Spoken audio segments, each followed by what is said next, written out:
Boys and girls, what is going on? It is your boy And a BQ. kick out. This is the Impact Lounge. This is your Impact Wrestling review for December. I wrote December 5th. That's not correct. December 12th, 2024. This is the go home show to Final Resolution. Final Resolution has already aired at the time that you are watching this review. Um, so kind of in the past, I would try to just not review the episode on pay-per-view weekends, but people want to hear a review of the episode. So I'm not. Final Resolution has happened. Just to give you guys a timestamp here. There's the dog. Final Resolution has taken place already. I know very little about it. I know about Tessa Blanchard. I know one or two finishes. That's it. But I'm going to review this show without keeping a Final Resolution in mind. It feels like we just had a TNA Plus show yesterday, and I think we did. It was just like 2 weeks ago, right? So these shows are a little too close together for me. I'm always telling you guys it's a lot of wrestling for me because I'm the worst wrestling in the I'm the worst wrestling fan in the world. Like I don't want to watch wrestling, you know what I'm saying? But I enjoy wrestling, so you know that's just the way it is. We're not going to talk about any of the news with the president for Anthem. I'm not going to bullshit you. I know zero about him. Don't really care to look into it. I would direct you over to Mike Gilbert's channel. I'm going to listen to what he has to say because if I know Mike, and I do, he's done all sorts of research on this dude and all that. I am at this point in my podcasting career really focused on what they're doing on screen and social media. So as far as who they're hiring and all that stuff, like I'm not saying I don't care. I just don't care to research it like that. So we're just transitioning in this channel. I used to be pretty good about news and really looking into that stuff, but that is just where we're at with the channel at this time. So we're not going to talk about Tessa Blanchard either. We'll get into that when we're talking Final Resolution. What we are going to get into is this episode of TNA Impact. TNA Impact. Oh. So this kicked off with the X Division champion. The limit does not exist. Moose. Damn you, Moose. I've been a little critical of Moose's promos this year.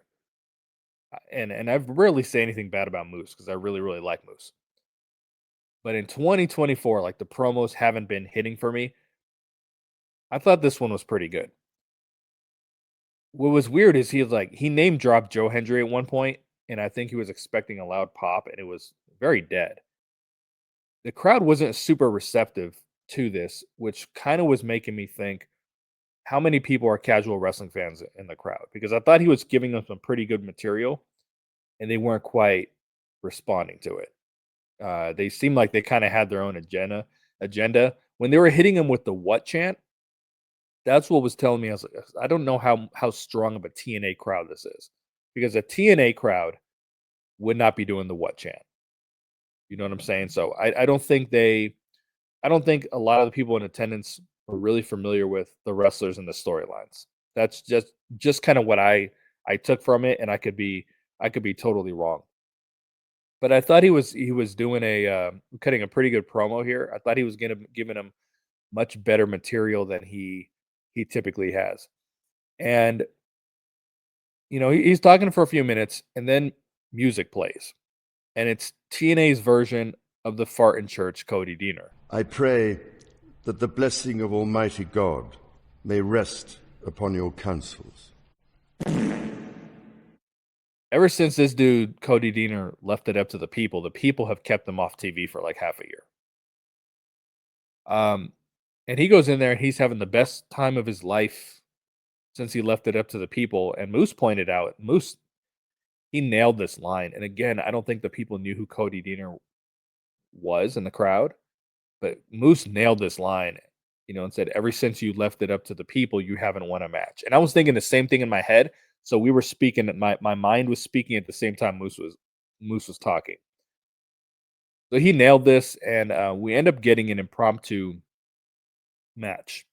This is a little more what I've been wanting from Moose, like something dominant. I don't want to see him go out and wrestle Laredo Kid for 20 minutes. This was a little long still, though. The reason I say it was a little bit long is because I thought Diener should only had one comeback, and he had like 3. That was a little too much. Moose was going for various power moves, a power bomb, and a couple other things, and Diener kept sliding out and getting near falls. The people don't care, pun intended. The people don't care about Cody Diener. Okay, not in the gimmick, not in real life. So I don't think that they needed to have 3 comebacks. I think Moose should have really laid it into him. I think Diener should have had one strong comeback, maybe a couple near falls, a roll up, and a move, and then Moose take the match from there. So for me, it probably went a minute and a half too long. I thought it should have been a little bit more dominant for Moose, but you know, potato. It's a very small detail. He did get a dominant win in a time that I mean, I've already seen Final Resolution. People say, "Oh, what a match Moose and Kushida had!" Like Kushida doesn't beat anybody. Why is Moose having competitive matches with people half his size?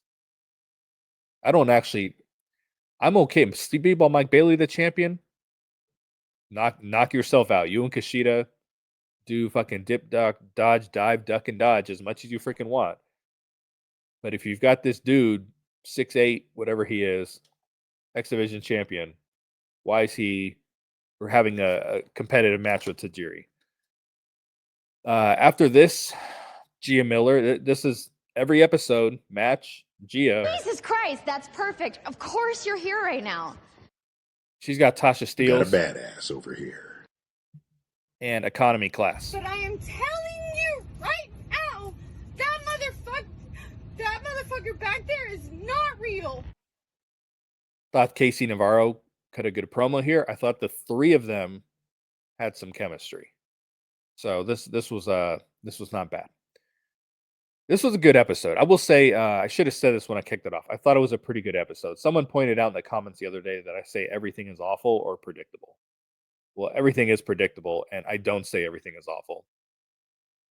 And I don't think I get enough credit for when I say something is good. And I don't want to say it bothers me. I don't care that much, but it kind of does bother me a little bit because I wouldn't be here.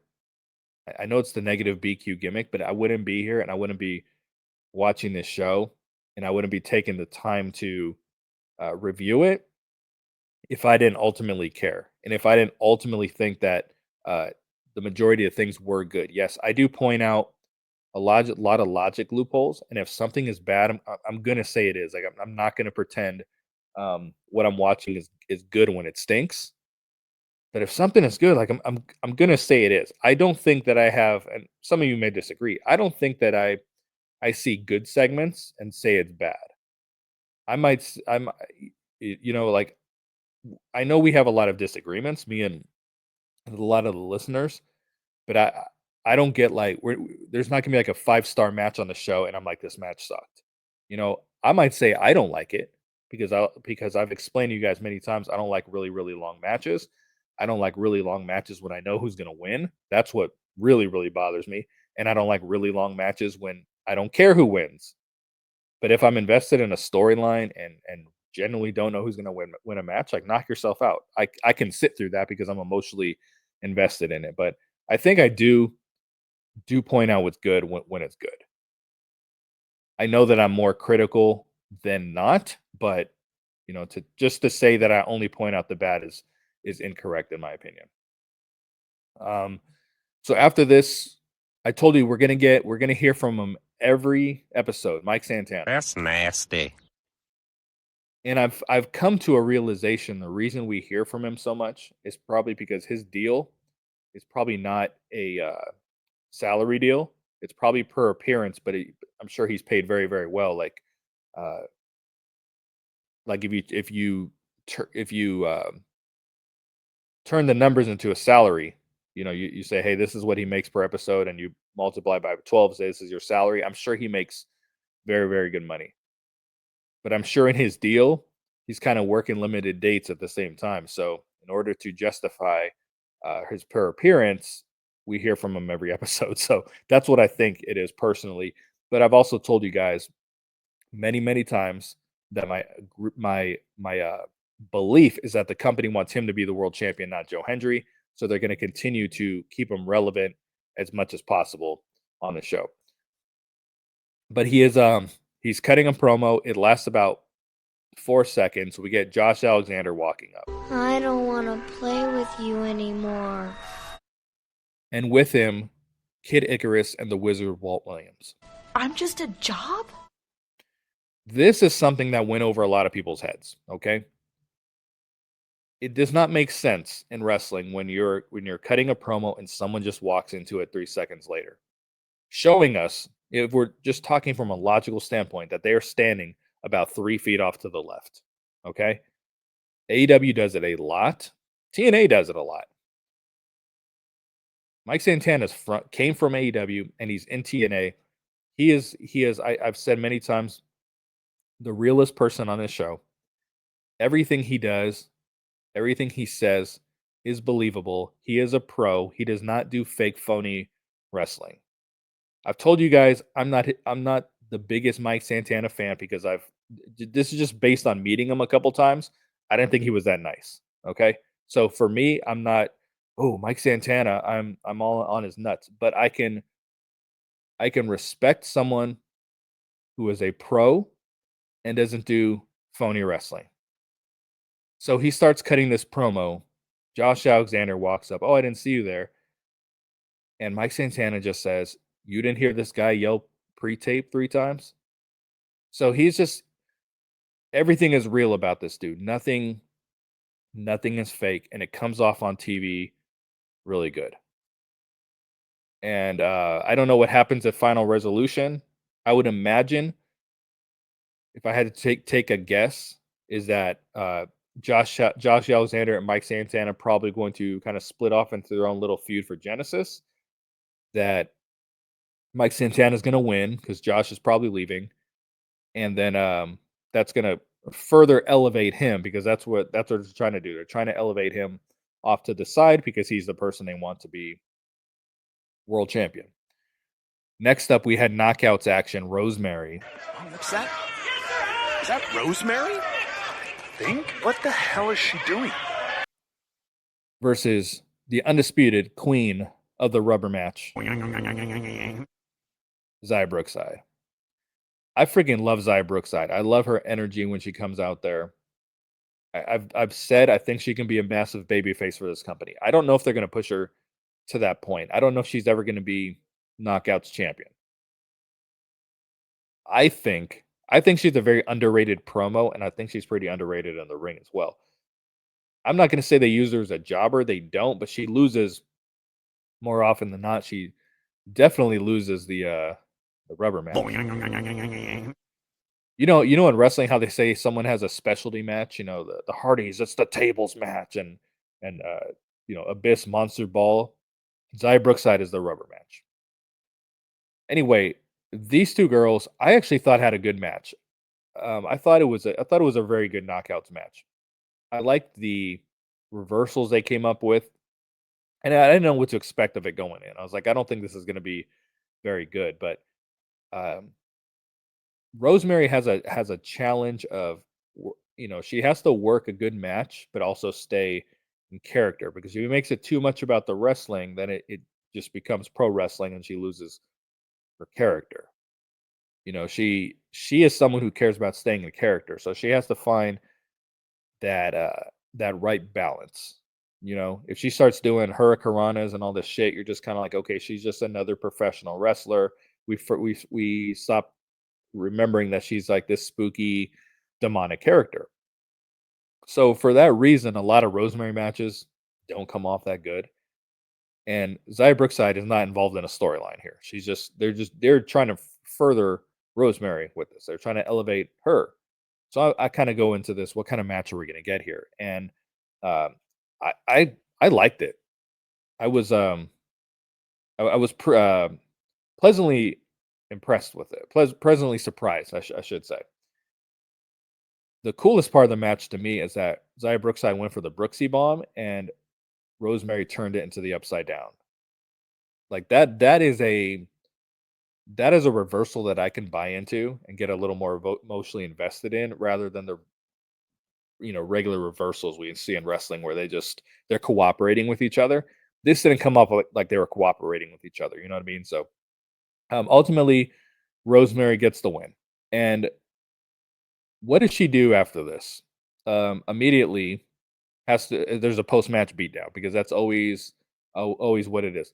The minute that she starts punching Ziy Brookside, I always say the minute is too long. The second she starts punching Ziy Brookside, we get Jordan Grace's music. And that's something that's one of the logic loopholes that's always bothered me in wrestling. So in the opening segment, at least Cody Deaner, as fart in church as he is, he said, "Hey, I'm back here listening to you talk down these people." It wasn't like Moose just name dropped the word people and then all of a sudden Cody Deaner's music hit.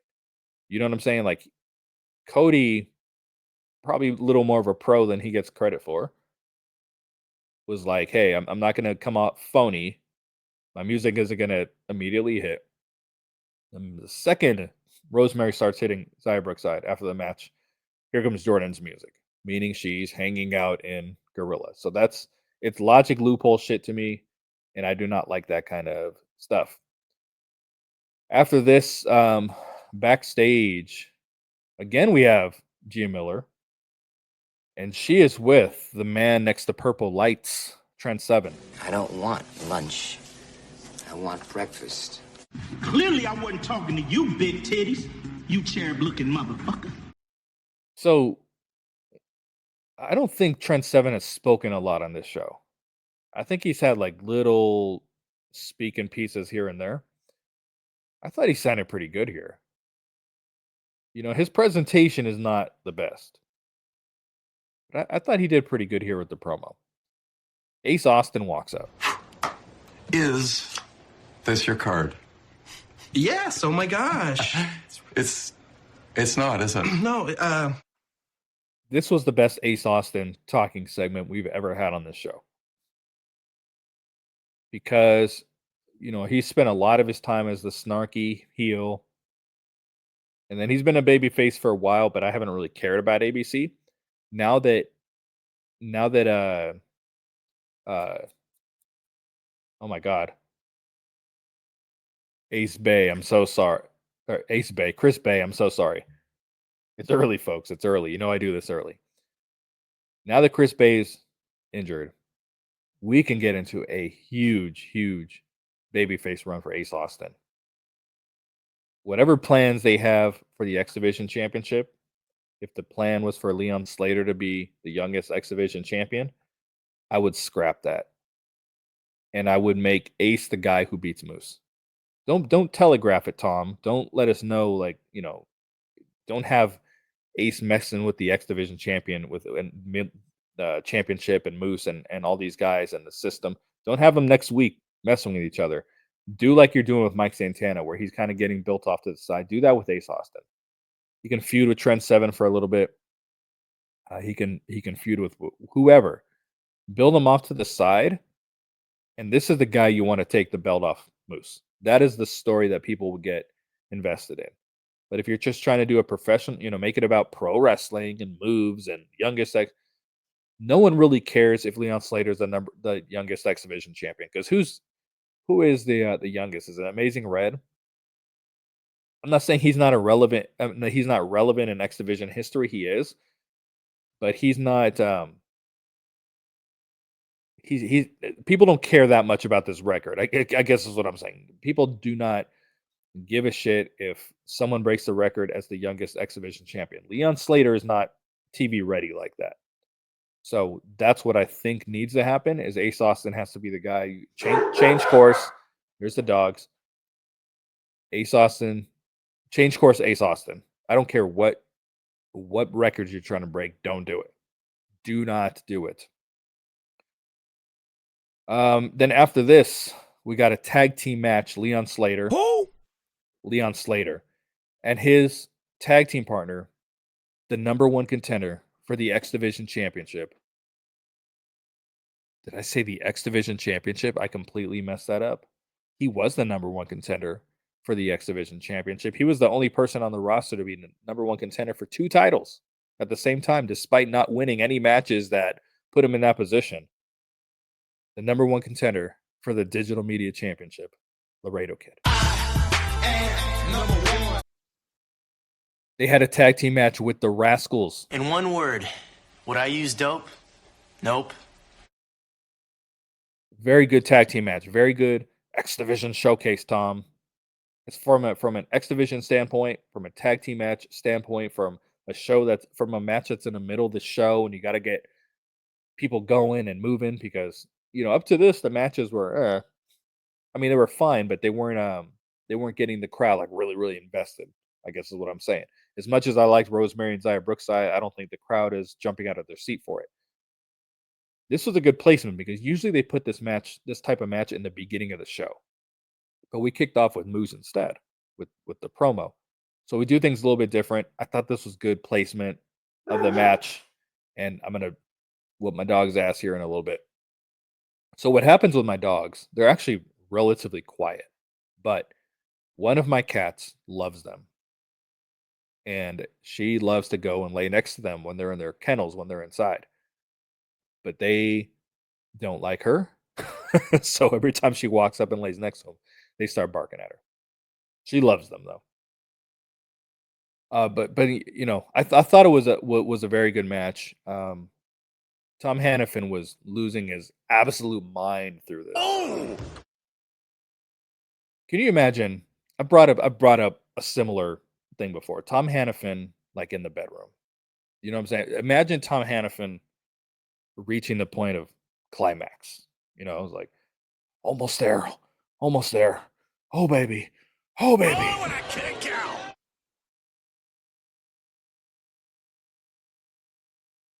Your winners are the Rascals. After this, actually, let's not talk about after this. Let's rewind just a little bit. There was a point in this match which was, I don't know if you guys caught this. At one point, the Rascals are tagging in and out. I think it was Wentz, and he tags Trey Miguel's foot. And Tom Hannafin says, "Oh, that's not going to count," and it did. Is Daniel Spencer the new goof ref? You one of those challenge kids? The doctor said I could be on the spectrum. I don't know what that is, but get off it pronto.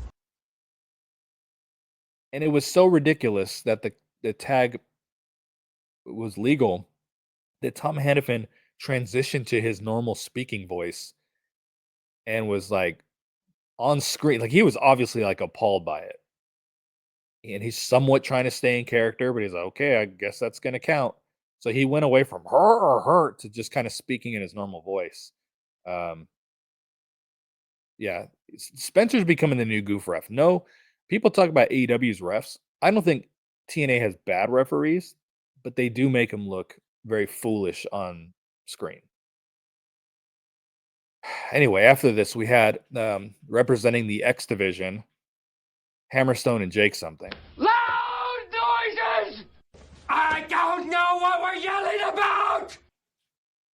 And they went up against Sami Callihan. Oh, you gotta give him that huck too and spit on that thing.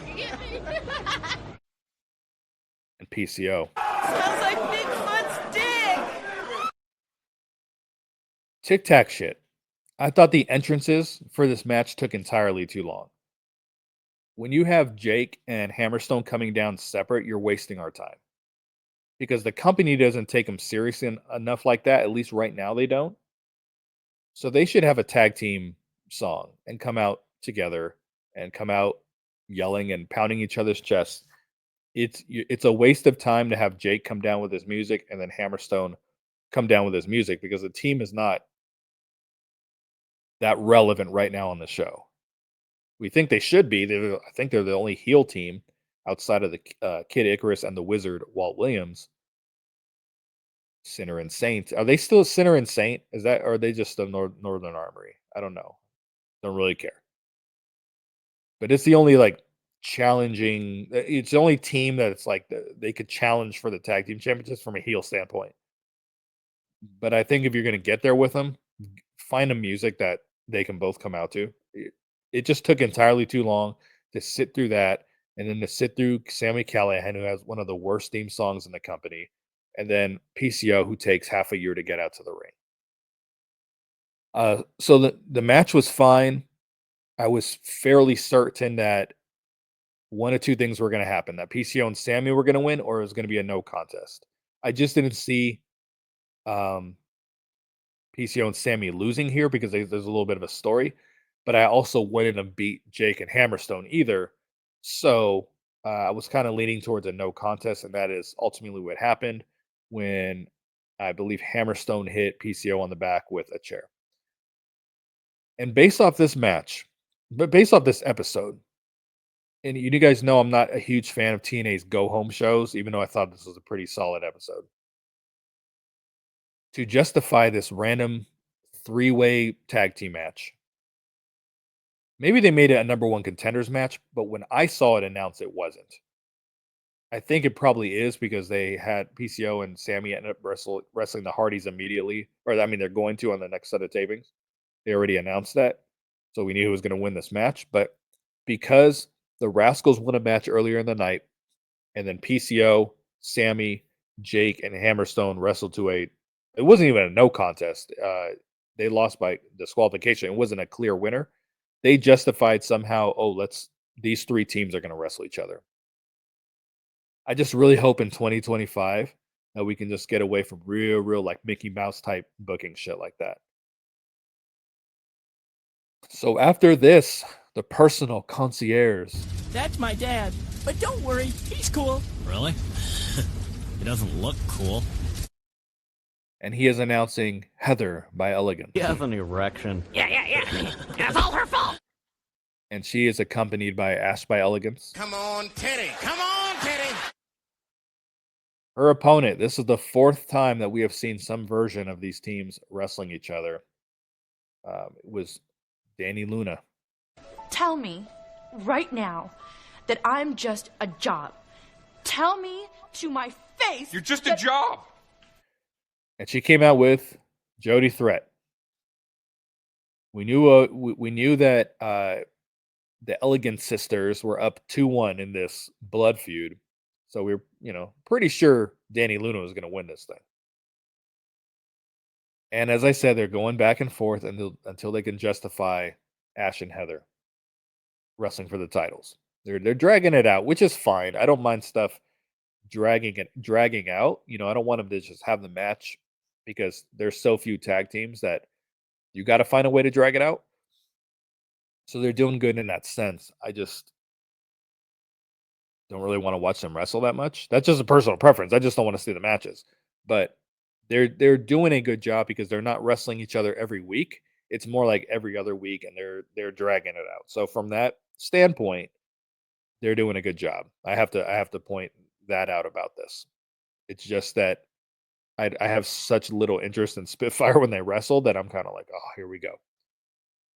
I want to see Ash and Heather be the champions because I think they can make it very entertaining. I think in the vein of the influence and inspiration, I think they can make it very entertaining. So I want them to be the champions. Danny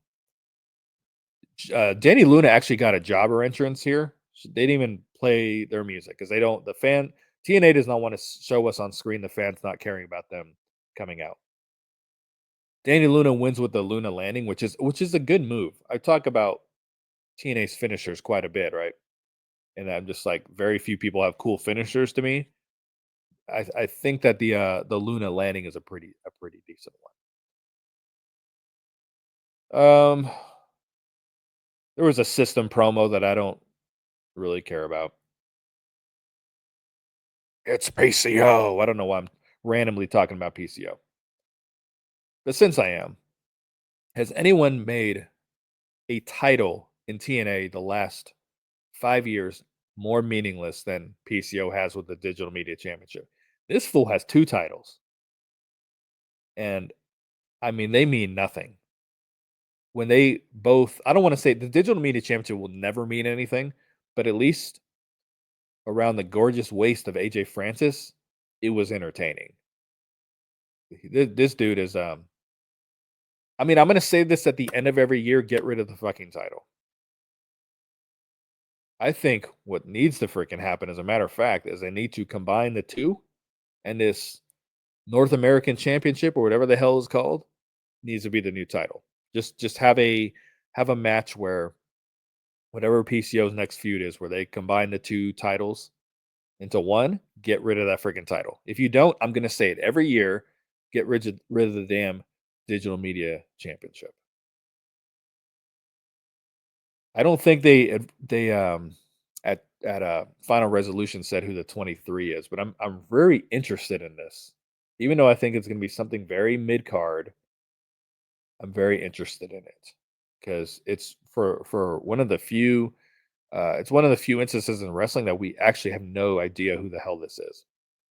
And there's the conspiracy theories, there's the Miros and the Baron Corbins. I just cannot see those guys coming and feuding with Sami Callihan. It just doesn't make any sense to me whatsoever. We'll see if they drop the ball on this because we know TNA and their surprises. And then we got the main event of this program, which was Tasha Steelz and Economy Class, and they took on Joe Hendry. Believe that. Knockouts champion Masha Slamovich. Meet Fran Stalinaskevich Davidovitsky. And the TNA World Champion Nick Nemeth. I've been talking to people walking here. We've been talking about next year, and I'm sitting there saying, I'm not going to be here. So as a viewer for me, as a fan, when I'm watching a show and I'm like, is this a good show or is this a bad show? When it gets to the main event, and the main event to me comes out of nowhere, if I hear Tom Hannafin, up next is the main event, and I'm like, wow, we're already here. That's when I look back and be like, you know what, this is a good show. I put a lot of stock in how easy it is to consume. And what have I said about the Maple Leaf Pro shows? Like, those shows to me felt like they were never going to end. And there's some episodes of TNA like that too, that just feel like it's just going and going and going. But this one, I thought flowed really well. And then the main event hit. Boom. I also saw there was like 20 minutes to go for the main event. This was after entrances. I was like, oh my God. So it was a little bit long for me. It just kind of meant they didn't put as much time leading up to the main event. The main event was kind of long. It's good for Tasha to be involved in these main events. It's good for Casey Navarro to be involved. We already know the other guys are main eventers. We also know that Joe Hendry is going to win this match and that he's going to pin Casey Navarro. That's very, very obvious once they laid the entire thing out.